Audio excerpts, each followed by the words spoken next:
നമസ്കാരം. സന്ധ്യാദീപത്തിലേക്ക് എല്ലാ സജ്ജനങ്ങൾക്കും ഒരിക്കൽ കൂടി സ്വാഗതം.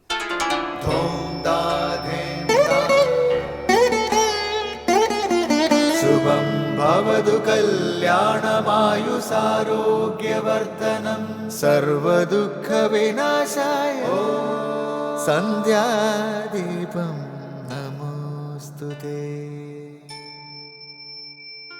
നാമം ജപായനം പുണ്യം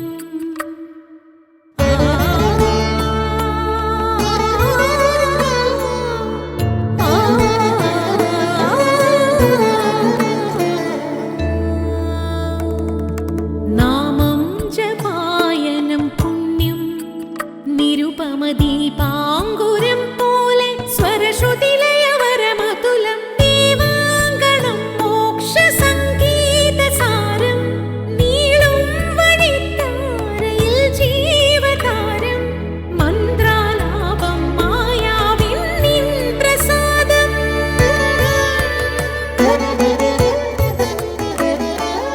ഇരുൾ നീങ്ങിയുണരുന്ന തെളിനാളദീപം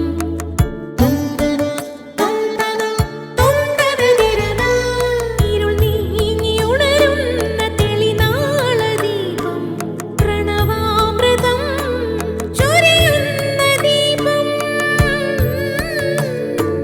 ദീപം ദീപം ദീപം ദീപം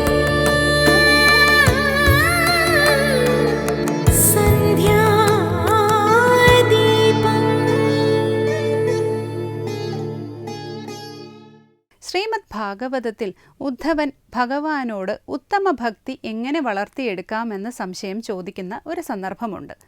അതിന് ഭഗവാൻ നൽകുന്ന ഉത്തരം വളരെ പ്രധാനമാണ്.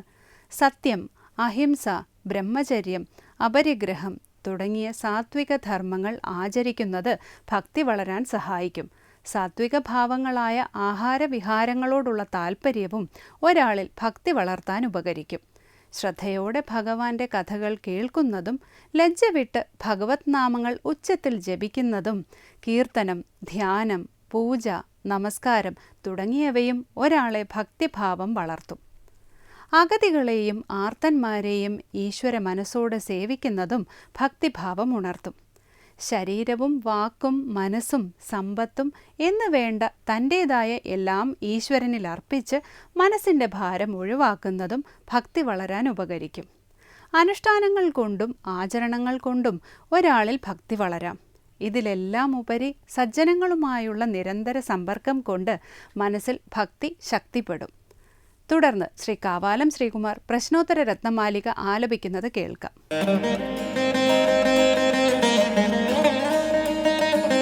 പാത്രം കിമന്നദാനേ ക്ഷുധിതം കോർച്ചോ ഹി ഭഗവദവതാരഃ കശ്ച ഭഗവാൻ മഹേശഃ ശങ്കരനാരായണാത്മൈകഃ. പാത്രം കിമന്നദാനേ ക്ഷുധിതം കോർച്ചോ ഹി ഭഗവദവതാരഃ കശ്ച ഭഗവാൻ മഹേശഃ ശങ്കരനാരായണാത്മൈകഃ. വർത്തമാനകാലത്ത് ശ്രദ്ധിക്കപ്പെടേണ്ട ഒരു ചോദ്യമാണ് പ്രശ്നോത്തര രത്നമാലികയിൽ ഇന്ന് ചർച്ച ചെയ്യപ്പെടുന്നത്.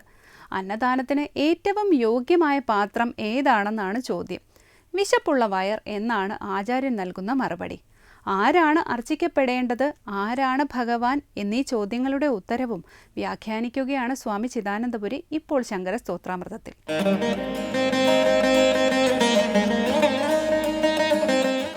ഓം ഗുരുർബ്രഹ്മാ ഗുരുർവിഷ്ണു ഗുരുർദേവോ മഹേശ്വരഃ ഗുരു സാക്ഷാത് പരം ബ്രഹ്മ തസ്മൈ ശ്രീ ഗുരവേ നമഃ.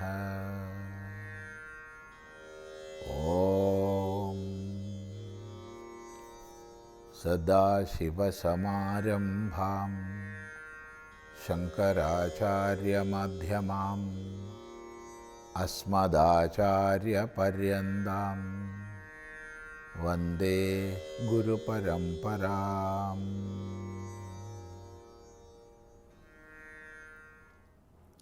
പ്രശ്നോത്തര രത്നമാലികയിൽ 65-ാം ശ്ലോകമാണ് പഠിക്കുന്നത്. ഇവിടെ ആദ്യത്തെ ചോദ്യം പാത്രം കിം അന്നദാനേ എന്നാണ്. അന്നദാനേ കിം പാത്രം, അന്നദാനത്തിൽ എന്താണ് പാത്രം? ആർക്കാണ് പാത്രത്വം ഉള്ളത്? ആർക്കാണ് അർഹതയുള്ളത്? മറുപടി ക്ഷുധിതം, ക്ഷുധിതനായവന്. ക്ഷുധിതമായ പാത്രമാണ് അന്നദാനത്തിന്. വളരെ ശ്രദ്ധേയമാണ്. ക്ഷുധിതം എന്ന് പറഞ്ഞാൽ വിശപ്പുള്ള, ക്ഷുധിത എന്ന് പറഞ്ഞാൽ വിശപ്പുള്ളവൻ. അപ്പം വിശപ്പുള്ള വയറാണ് അന്നദാനത്തിന് പാത്രം. ഈ ഒരു വാക്യം വർത്തമാനകാല സമൂഹത്തിൽ വളരെ ചിന്തനീയമായിട്ടിരിക്കുന്നു. നമ്മൾ നൂറുകണക്കിന് ക്ഷേത്രങ്ങളിൽ, അതുപോലെ മറ്റ് യജ്ഞങ്ങൾ നടക്കുന്ന സ്ഥലങ്ങളിൽ, സപ്താഹം, നവാഹം തുടങ്ങിയവയൊക്കെ നടക്കുന്ന സ്ഥലങ്ങളിലെല്ലാം സ്ഥിരമായി കാണുന്നൊരു കാഴ്ചയാണ് അന്നദാനം എന്ന് പറഞ്ഞിട്ടൊരു പരിപാടി. നൂറായിരക്കണക്കിന് ആൾക്കാർ പങ്കെടുക്കും. അവരോ ജീവിതത്തിൽ എല്ലാ സൗകര്യങ്ങളും ഉള്ളവരായിരിക്കും. ക്ഷേത്രങ്ങളിലൊക്കെ അന്നദാനത്തിൻ്റെ സമയത്ത് പുറമെ നൂറുകണക്കിന് വാഹനങ്ങൾ നിർത്തിയിട്ടത് കാണാം. അപ്പോൾ ജീവിതത്തിൽ എല്ലാ സൗകര്യങ്ങളും ഉള്ളവരാണ് അവിടെ അന്നദാനത്തിന് പങ്കെടുക്കുന്നത്. ഇവിടെയാണ് ഈ വാക്യം വളരെ പ്രസക്തമായി വരുന്നത്. വിശക്കുന്ന ആൾക്കാണ് അന്നദാനം ചെയ്യേണ്ടത്. ഈ ദാനം ചെയ്തില്ലായിരുന്നെങ്കിൽ ഭക്ഷണം ലഭിക്കാത്ത വ്യക്തി, അങ്ങനെയുള്ള വ്യക്തിക്കാണ് അന്നദാനം. അല്ലാതെ അന്യഥാ ധാരാളം ഭക്ഷണമുള്ളവർക്കുള്ളതല്ല അന്നദാനം. ഇത് നമ്മളൊന്ന് മനസ്സിലാക്കി തിരുത്തേണ്ടതാണ്. അപ്പോൾ അവിടെ ചോദ്യം വന്നേക്കാം, അപ്പോൾ എന്താണ് നിങ്ങൾ പറയുന്നത്? അന്യഥാ ഭക്ഷണം ലഭിക്കുന്നവർക്ക് ക്ഷേത്രം തുടങ്ങിയ സങ്കേതങ്ങളിൽ നിന്ന് ഭക്ഷണം കൊടുക്കരുതെന്നാണോ, പ്രസാദം കൊടുക്കരുതെന്നാണോ? ഒരിക്കലും അങ്ങനെ പറഞ്ഞിട്ടില്ല. ക്ഷേത്ര സങ്കേതങ്ങളിൽ, പ്രത്യേകിച്ച് ഗ്രാമക്ഷേത്രങ്ങളിലൊക്കെ ഭഗവാന്റെ പ്രസാദം എന്ന ഭാവത്തിൽ ആ ഗ്രാമത്തിലുള്ള അല്ലെങ്കിൽ എത്തിച്ചേരാവുന്ന പരമാവധി ജനങ്ങൾക്ക് പ്രസാദം വിതരണം ചെയ്യണമെന്ന് തന്നെയാണ് അഭിപ്രായം. അവിടെ ധനികനെന്നോ ദരിദ്രനെന്നോ വ്യത്യാസം ഉണ്ടാവരുത്. അവിടെ പണ്ഡിതനെന്നോ പാമരനെന്നോ വ്യത്യാസം ഉണ്ടാവരുത്. അവിടെ മൃഷ്ടാന്നം കഴിക്കാൻ വകുപ്പുള്ള ആളെന്നോ ഇല്ലാത്ത ആളെന്നോ വ്യത്യാസം ഉണ്ടാവരുത്. എല്ലാവർക്കും ഭഗവാന്റെ പ്രസാദം എന്ന ഭാവത്തിൽ, ഭഗവതിയുടെ പ്രസാദം എന്ന ഭാവത്തിൽ പ്രസാദം വിതരണം ചെയ്യേണ്ടതാണ്. അതിനുള്ള സംവിധാനങ്ങൾ ഉണ്ടാക്കേണ്ടതാണ്. പക്ഷേ അന്നദാനം എന്ന് പേര് കൊടുക്കാൻ പാടില്ല. അന്നദാനം എന്നാണോ പറയുന്നത്? ദാനം അർഹിക്കുന്ന പാത്രത്തിലായിരിക്കണം. അത് വിശപ്പുള്ളവർക്കായിരിക്കണം. പ്രസാദകൂട്ട് എല്ലാവർക്കും ആവാം. ഭഗവാന്റെ പ്രസാദം എല്ലാവർക്കും കൊടുക്കുന്നു. എല്ലാവരും അവിടെ ഒന്നായിട്ട്. വാസ്തവത്തിൽ അങ്ങനെയുള്ള വേദികളാണ് ഒരു വലുപ്പച്ചെറുപ്പവും ഇല്ലാതെ നമ്മൾ ഒന്നാണ് എന്ന ഭാവനയെ ഊട്ടി വളർത്തുന്നത്.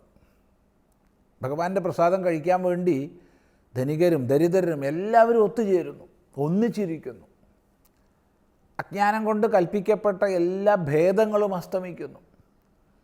അവിടെ സാമുദായികമായ ഉച്ചനീചത്വങ്ങളോ സാമ്പത്തികമായ ഉച്ചനീചത്വങ്ങളോ ഒന്നും അവിടെയില്ല. എല്ലാവരും ഒരേ ഭാവത്തിൽ, ഒരേ രൂപത്തിൽ ഇരുന്ന് ഭഗവാന്റെ പ്രസാദം കഴിക്കുന്നു. അത് ഏറ്റവും ശ്രേഷ്ഠമാണ്. പക്ഷേ അന്നദാനം എന്ന് പറയുമ്പോൾ അത് അർഹിക്കുന്നിടത്തായിരിക്കണം, അത് വിശക്കുന്നിടത്തായിരിക്കണം. ഇത് നമ്മൾ ശ്രദ്ധിക്കേണ്ടതാണ്. ദാനം എപ്പോഴും അർഹിക്കുന്ന പാത്രത്തിലേ പാടുള്ളൂ. അതുകൊണ്ട് പാത്രം കിം അന്നദാനേ, അന്നദാനത്തിൽ പാത്രം എന്താണ്? മറുപടി ക്ഷുധിതം. അടുത്ത ചോദ്യം കഹ അർച്ച്യഃ, ആരാണ് അർച്ച്യൻ? അർച്ച്യൻ എന്ന് പറഞ്ഞാൽ അർച്ചിക്കപ്പെടേണ്ടവൻ, പൂജിക്കപ്പെടേണ്ടവൻ. ആരാണ് അർച്ചിക്കപ്പെടേണ്ടത്? അല്പം മുമ്പ് പൂജ്യൻ അച്ഛനാണെന്ന് പറഞ്ഞിട്ടുണ്ട്, അമ്മയാണെന്ന് പറഞ്ഞിട്ടുണ്ട്. ഇത് വീണ്ടും മറ്റൊരു ഭാഷയിൽ ചോദിക്കുകയാണ്, ആരാണ് അർച്ചിക്കപ്പെടേണ്ടത്? മറുപടി ഹി നിശ്ചയമായും ഭഗവത് അവതാര, ഭഗവാന്റെ അവതാരമൂർത്തിയാണ് അർച്ചിക്കപ്പെടേണ്ടത്. ഭഗവാന്റെ അവതാരമൂർത്തി എന്ന് പറയുമ്പോൾ ധർമ്മ സംസ്ഥാപനത്തിനായിക്കൊണ്ട്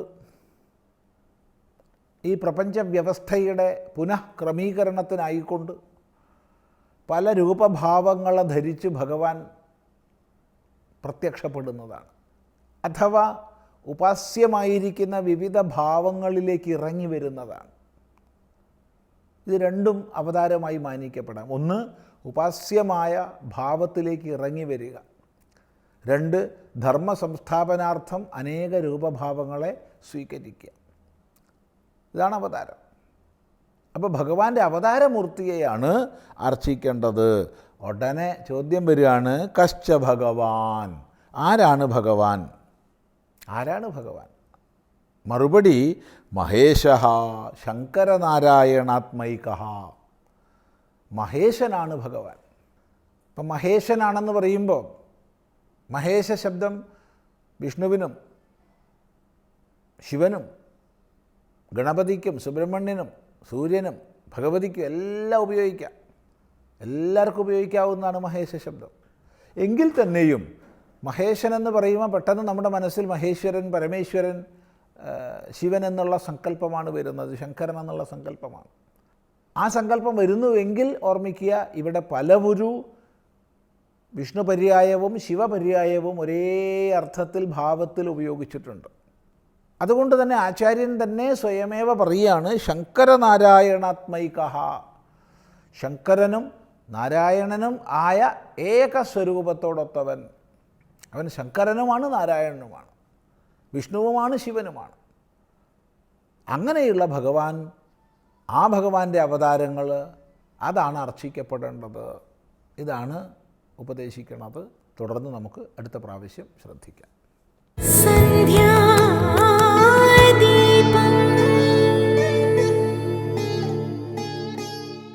അടുത്തതായി സനാതനധർമ്മം.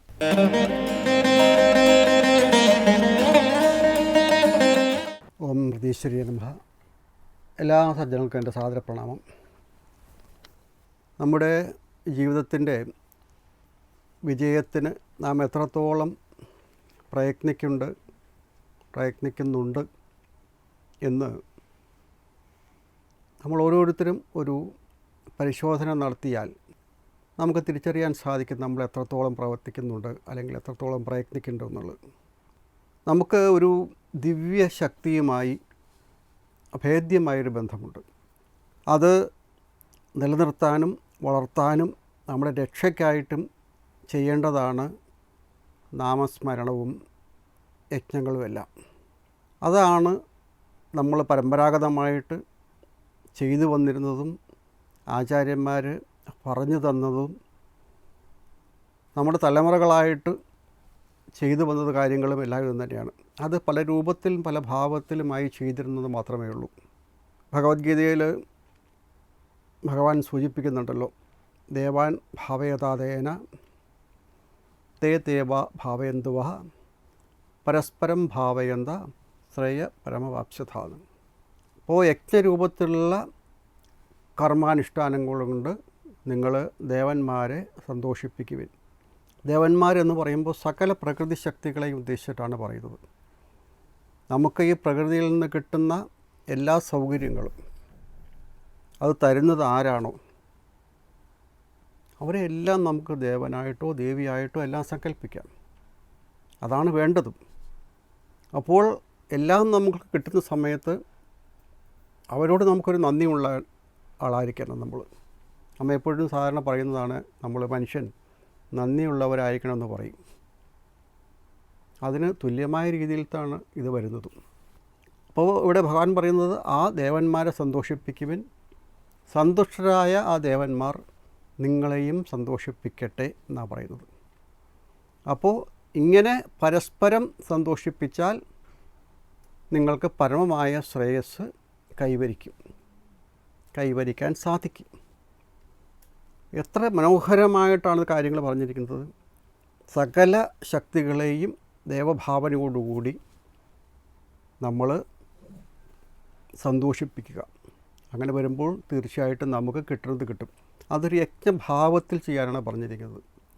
അപ്പോൾ യജ്ഞഭാവം എന്ന് പറയുമ്പോൾ ഒരു സമർപ്പണത്തിന് ഭാവം വരുന്നുണ്ട്. നമ്മൾ സാധാരണയിൽ ചെറിയ ചെറിയ വഴിപാടുകളൊക്കെ ചെയ്യാറുണ്ടല്ലോ.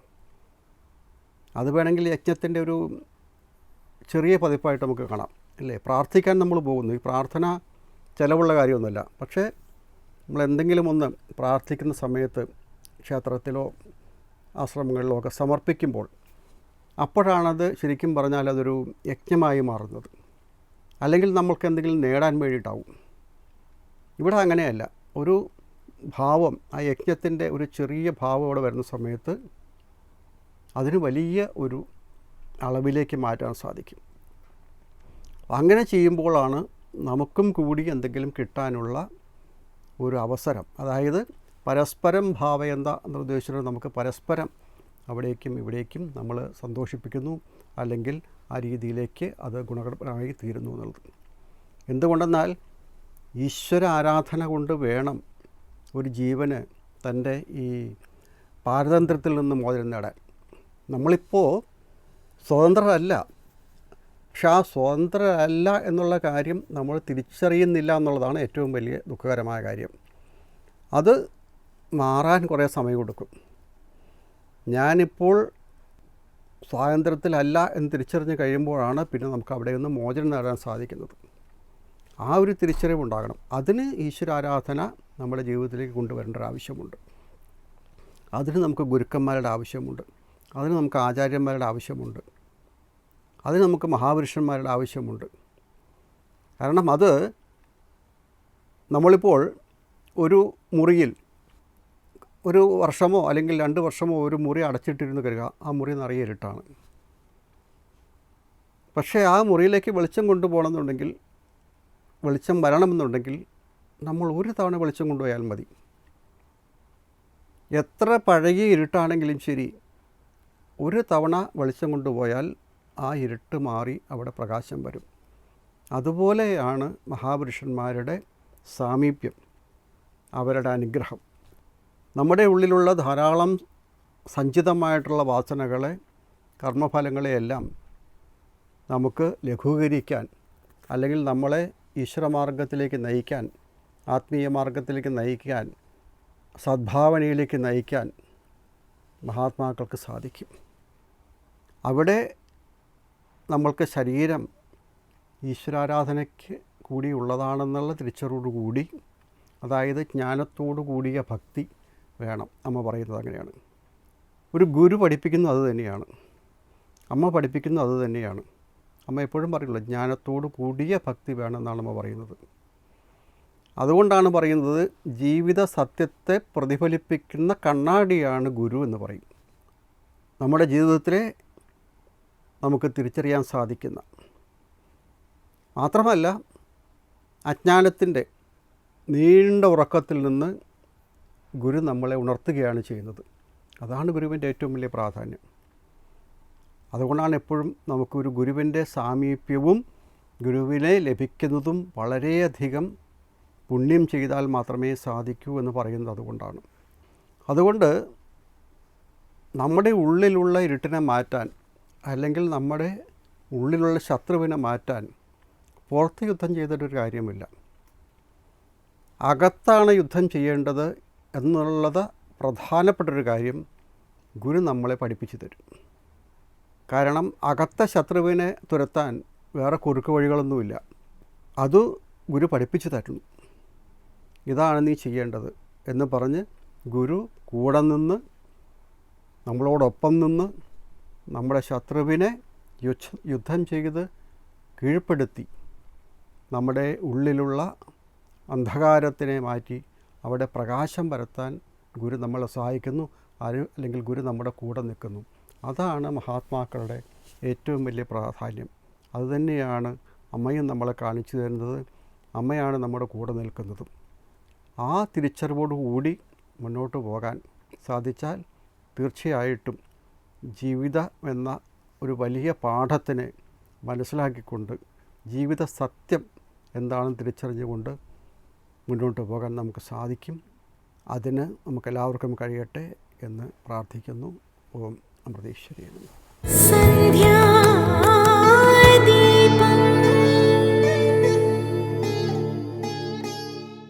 തുടർന്ന് ദീപാരാധനയാണ്. ക്ഷേത്ര സന്നിധിയിലെത്തി മംഗളാരതി തൊഴുത് ഇന്നത്തേക്ക് മടങ്ങാം. എല്ലാവർക്കും നമസ്കാരം.